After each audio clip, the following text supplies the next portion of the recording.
I agree with you, Nick, that we're going to see Pickett, right? Whether it be the second quarter of the first game, end of the first month, he's going to play. He's going to take the job. But he's 9-1 to win Rookie of the Year. He's the favorite, and he's not even technically the starting quarterback yet. To go to J-Rod's point, Malik Willis is 50-1 at BetMGM.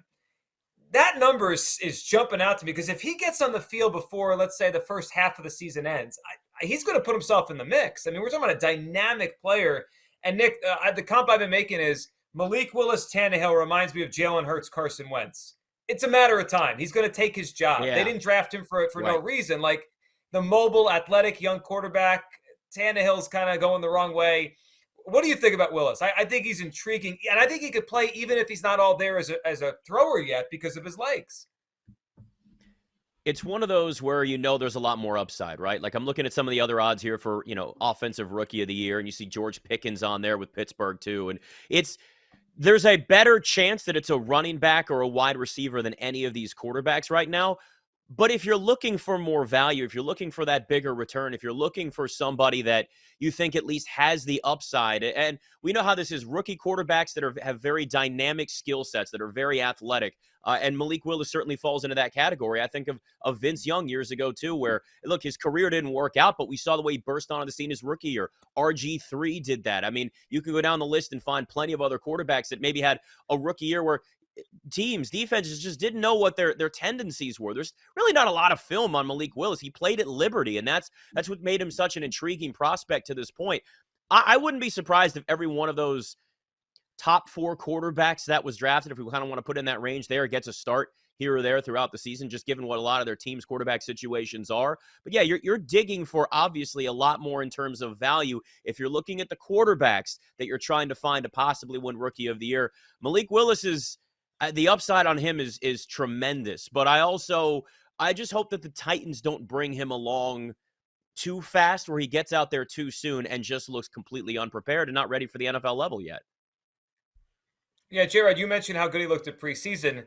It's always interesting because if you're a young quarterback with athleticism, like Nick was saying, you could play early. Like you could be behind the 8 ball when it comes to throwing, reading defenses, absorbing the game.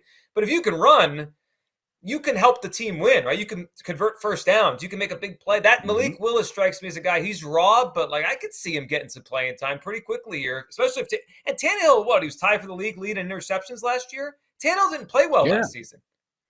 Yeah, look at the playoffs too. Terrible. Yeah, and I read, and again, I'm not trying to make light of it. I think, but like Tannehill went and got some like professional help because he was so depressed and he was so out of it, like completely. His whole world was shook. So to me, what kind of Ryan Tannehill are you going to get? And again, it's about availability, and I think Malik's going to have a lot of it. Well, he will, and he'll have a chance to play, especially if Tannehill doesn't play well. The one I might be most intrigued with, though, is Desmond Ridder. Nick, the pick from Cincinnati to the Atlanta Falcons, not because I think, he's going to be a star or anything, but don't the Falcons have to play him at some point? If you think there might be something there, they might be the worst team in the NFL.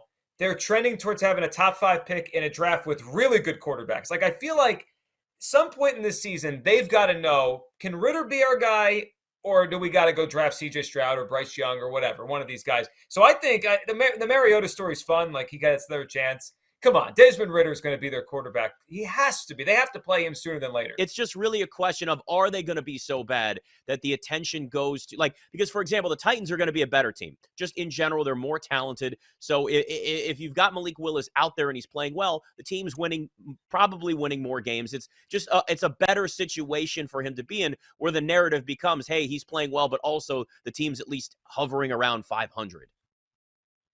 Yeah, my concern, guys, is if Atlanta's trying to tank, if Atlanta's trying to get another top 5 pick or another first-round pick again, your last thing you want is for Ridder to come in and actually play well. You're like, whoa, right. We're trying to tank, young man. Slow down. We don't need this. Stop playing so well. Chill out. Hold on here. Hold on. We saw that here in Miami, my friends.